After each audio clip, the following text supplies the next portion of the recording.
আচ্ছা। হ্যাঁ, বা এই যে এই জিনিসটা এই 5টা আঙুলের দিয়েও 5টা আঙুলটা এইভাবেও প্রেস করে রাখতে পারো, কিংবা এটা যদি না পারো এইখানে মেঝেতে ফেলেও এটা প্রেস করে রাখতে পারো। এতেও তোমার সমস্ত বডিতে যে রোগ থাকে যে কোনো রোগই ভালো করা যায়। তার মানে 5টা আঙুলে আমাদের নার্ভ থাকে, ফুল বডির নার্ভ হচ্ছে 5টা আঙুলে থাকে, পায়ের জেলুতে থাকে। এই নার্ভগুলো যখন অকেজ হয়ে যায়, আমাদের হাতের আঙুলগুলো তখন নার্ভগুলো বসে যায়, যখন অবশ হয়ে যায়, তখন যদি আমরা এরকম বসতে থাকি এই দুটো আঙুলের সাথে, তখন নার্ভটা ঠিক হয়ে যায়। বা আচ্ছা যাদের মাথায় চুল কম, তাদের যদি এরকম এরকম আঙুলে আঙুলে বসে 5টা আঙুলের সাথে 4টা আঙুলের সাথে বজ্রাসনে বসে এরকম বসতে থাকে 2 মিনিট, তাদের চুলটা কিন্তু আস্তে আস্তে 1-2 মাসের মধ্যে অনেক বেরিয়ে আসে। বাহ, আমি দেখতে পাচ্ছি যে শুধু সুগার ভালো হবে না, মাথার চুলও, থাইরয়েড, প্রেশার এবং মাথার চুল। তাহলে আমরা আজকে প্রতিজ্ঞা করছি যে ওষুধ খাওয়া বন্ধ করতে হবে, যোগাসন শুরু করতে হবে, তাই তো? আর ঠিক আছে, যাদের নার্ভের সমস্যা আছে তারা যদি এইরকম ব্যায়ামটি করে। এই ব্যায়ামের নামটা কি? এটি এটার নাম নেই, এটা হচ্ছে ফ্রি হ্যান্ড এক্সারসাইজ। ও, এই ফ্রি হ্যান্ড এক্সারসাইজ, অর্থাৎ নার্ভের সমস্যা থাকলে এটা আমরা দেখতে পাচ্ছি যে একজনই তন্ত্র কাউন্টারের সদস্য যোগ ব্যায়াম শেখাচ্ছেন এবং তিনি প্রথম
আচ্ছা, দিদি একটা ব্যায়াম দেখাচ্ছে, দেখে নাও কি দেখাচ্ছে।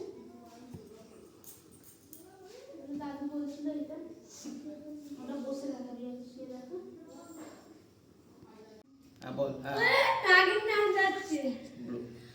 আচ্ছা, এবার হচ্ছে আমাদের কি অনুলোম বিলোম, একটা প্রাণায়াম, যে প্রাণায়ামটার মাধ্যমে আমাদের শ্বাসকষ্টজনিত রোগ ভালো হয়। আচ্ছা, আমি আগে প্রণালীটা বলে দিই। প্রণালীটা হলো, আমরা ডান নাক ফার্স্ট চাপবো, ডান নাকটা দিয়ে চেপে বাঁ নাক দিয়ে আমরা নিঃশ্বাস নেব। নিঃশ্বাস নেওয়ার পর আমরা পরের নাকটাকে চাপবো, নিঃশ্বাস ছাড়বো না কিন্তু, পরের নাকটা দিয়ে আমরা ছাড়বো, আবার পরের নাকটা দিয়ে তুলবো, পাশের নাকটাকে আবার ছাড়বো, আবার বাঁ নাকটা দিয়ে নিঃশ্বাস নিয়ে ডান নাকে ছাড়বো, আবার ডান নাকেই নিঃশ্বাস নিতে হবে, নিঃশ্বাসটা ডান নাকে নিতে হবে, বাঁ নাকে ছাড়তে হবে। বুঝতে পারছো? আমরা ফার্স্ট বাঁ নাক দিয়ে নিঃশ্বাস নিলাম, হ্যাঁ, এবারে ডান নাক দিয়ে ছাড়ো, হ্যাঁ, এবার ডান নাক দিয়ে নিঃশ্বাস নাও, বাঁ নাক দিয়ে ছাড়ো, বাঁ নাক দিয়ে নিঃশ্বাস নাও, ডান নাক দিয়ে ছাড়ো, আবার ডান নাক দিয়ে নিঃশ্বাস নাও, বাঁ নাক দিয়ে ছাড়ো। হ্যাঁ, এইটা যেন যখন এটা করবে তখন যেন জোরে নিঃশ্বাসটা, আওয়াজটা যেন না আসে, একদম নিস্তব্ধভাবে হবে। আচ্ছা আচ্ছা, ঠিক আছে? কোনো সাউন্ড, এইসব কোনো সাউন্ড আসবে না, জাস্ট নর্মালভাবে শ্বাস উঠবে। আর যখন নেওয়া হবে 5 পর্যন্ত নেওয়া হবে, কিন্তু যখন ছাড়ছো তখন 10 গুনতে হবে, মানে ছাড়াটাতে একটু সময়টা বেশি দিতে হবে। নিঃশ্বাসটা নিচ্ছ 5 পর্যন্ত, নিয়ে যখন ছাড়ছো যেই নাক দিয়ে 10 পর্যন্ত গুনতে গুনতে ছাড়বে। ঠিক আছে? আচ্ছা, আরও একটা যেটা হয়, আর একটা হচ্ছে এটাকে শঙ্খ প্রাণায়াম বলা হয়। পদ্মাসনে বসতে পারে, যে না বসে ঠিক আছে, সব রকমেরই চলে। হ্যাঁ, এবারে কি হচ্ছে, হাতটাকে এরকম করে মুঠো করতে হয়, না মুখের কাছে নিয়ে আসবে, হাতে এই ফুটা দিয়ে যেন নিঃশ্বাসটা বেরোয়, ঠিক আছে? তাহলে আমরা আগে কি করছি, নিঃশ্বাসটা নিচ্ছি, হাতটাকে এখন দেবো না, হাতটা এখন নর্মাল রাখবো। হ্যাঁ, নিঃশ্বাসটাকে নাও, মুখ দিয়ে না, জাস্ট নাক দিয়ে। এবার মুখ দিয়ে ছাড়ো। এই যে হাঁচিটা হলো, এই যে এই প্রাণায়ামটা করছে বলে ওর ভেতরে যে অ্যালার্জিটা আছে, সেই অ্যালার্জিটা ওর মানে কি, এতে অ্যালার্জিও ভালো হয়, ঠিক আছে? আচ্ছা, তাহলে আমরা কি করছি, ফার্স্টে নিঃশ্বাস নিচ্ছি, তারপরে হাত মুঠো করে সেই ফু দিয়ে ছাড়ছি ওই মুখে, এটা দিয়ে। যখন ছাড়ছি তখন প্রেস দেবো, মানে প্রেসার দেবো, ঠিক আছে? যখন তুমি ছাড়বে,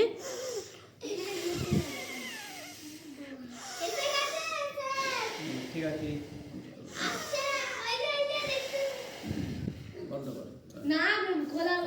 রেডি, 1 2 3।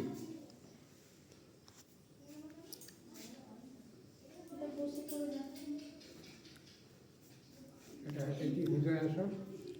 এই আসনের দ্বারা হার্টের যে কোনো সমস্যা, এই আসনে, মুদ্রা বলা হয়, হ্যাঁ, যোগ মুদ্রা আসন। এইটা একটা যোগমুদ্রা। এই আসনের দ্বারা হার্ট ভালো থাকে প্রথম কথা।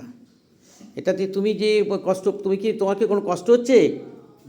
দেখো কি সুন্দর দেবাঞ্জলি মুন্সি এটা করে দেখালো আমাদের, সত্যি খুব ধন্যবাদ। আমার একটা হাততালি দাও, দেখে হাততালি হয়, হাততালি হয়, হাততালি হাততালি। শুভজ্যোতি দে বলবো এরপরে যেন ভালোভাবে প্র্যাকটিস করে, আর খুব সুন্দর। পারবে তোমরা করতে? একটা পা, একটা পা, একটা পা, তোমরা চট করে দুটো পা না, একটা পা করা যায়। বাহ, ভালো হয়েছে তো। এই পাটা, হ্যাঁ হ্যাঁ হ্যাঁ, হাতটাকে এরকম করো। বাহ, খুব সুন্দর, বাহ বাহ বাহ বাহ বাহ, খুব সুন্দর, বাহ বাহ বাহ বাহ বাহ বাহ বাহ, হাততালি হাততালি হাততালি হাততালি হাততালি হাততালি হাততালি হাততালি হাততালি। হ্যাঁ, সোজা হাত। বাহ বাহ বাহ বাহ বাহ বাহ বাহ, শুভজ্যোতি শুভজ্যোতি করো, শুভজ্যোতি করো, বাহ বাহ। ইট ইজ কল্ড বজ্রাসন। সপ্তবর্ণা আলু, our beloved and talented artist, is a great part of Vajrasan. ঠিক আছে।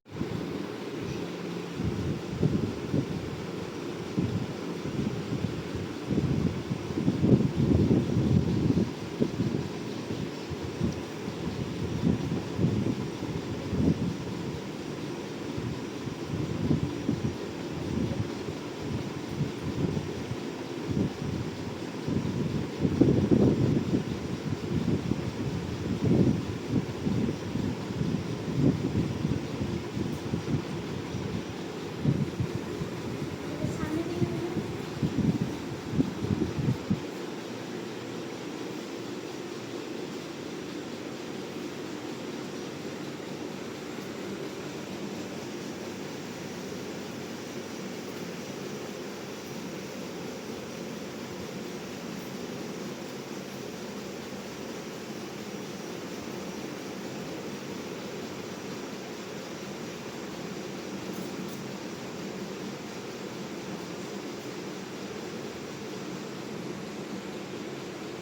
চেনা হচ্ছে বা ইংল্যান্ডে গিয়ে চিন্তা বলতে হবে।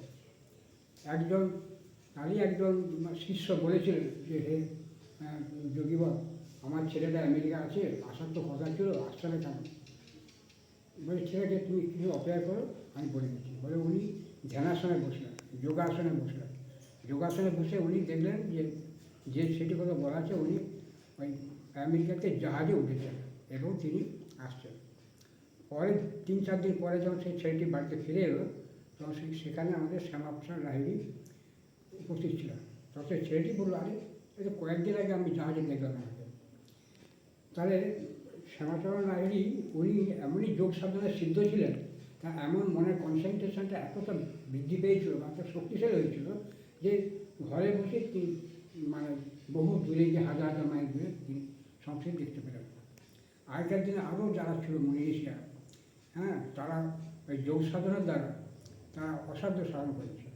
যোগ সাধনা হচ্ছে এমন একটা সাধনা বা যোগ, যে শরীর সুস্থ যেমন রাখা যায়, মনের জোরটাও বাড়ে, আত্মশক্তি বাড়ে, এবং সেই শক্তি দ্বারা মানুষ অসাধ্য সাধন করতে পারে। সেই সেই যোগ যোগ দিবস আজকে, হ্যাঁ, যেমন আগেকার দিনে যেসব মুনি ঋষিরা ছিলেন বা যারা তপস্যা করতেন, হ্যাঁ, তাদের মধ্যে একজনের নাম বলছি। হ্যাঁ, আমাদের দেবাদিদেব মহাদেবের যিনি স্ত্রী ছিলেন, তার নাম সতী। তিনি যখন পিতার দুর্বাক্যে যখন তিনি মনে খুব কষ্ট পেলেন, তখন উনি যোগ সাধনায় বসে তিনি দেহত্যাগ করেছেন। মানে যোগের দ্বারা তিনি সারা দেহে আগুন জ্বালিয়েছেন, আগুনে পুড়ে উনি ধ্বংস হয়ে গেছেন। হ্যাঁ, তো এই সমস্ত মানে এইসব ঘটনা দেখে আমরা জানতে পারি যে যোগ সাধারণ জিনিস নয়, যোগের মাধ্যমে মানুষের অনেক কিছু শক্তি বাড়ে। সেই শক্তি দ্বারা মানুষ অসাধারণ পারে, যেমন দেহটাকে নিরোগ রাখা যায়, মনটাকে শক্তিশালী করা যায়। হ্যাঁ, যার জন্য এই আজকের দিনে আমাদের সকলেই প্রতিজ্ঞা করতে হবে বা মনের দৃঢ় সংকল্প করতে হবে যেন আমরা এই যোগ সাধনা যেন আমরা শিখতে পারি বা জানতে পারি। আমার মনে হয় যে আমাদের শিক্ষা প্রতিষ্ঠানে বা স্কুল কলেজে এই যোগ বিষয়টা নিয়ে যেন একটা সিলেবাস সেখানে থাকে। ধন্যবাদ, ধন্যবাদ। আর খুব ভালো লাগলো, কারণ আজকে একটা আন্তর্জাতিক যোগা ডে, মানে এই জাতিসংঘ, সারা পৃথিবীতে এই জাতিসংঘ আজকের দিনটাকে নির্বাচিত করেছে, কারণ 2015 সালে এটা ঠিক হয়েছিল, তারপর 21শে সেপ্টেম্বরে নিয়ে আলোচনা হয়েছিল, তারপরে সারা ভারতবর্ষের এটা 2015 থেকে এটা আন্তর্জাতিক এটা আলোচনা হয়, তারপর আজকে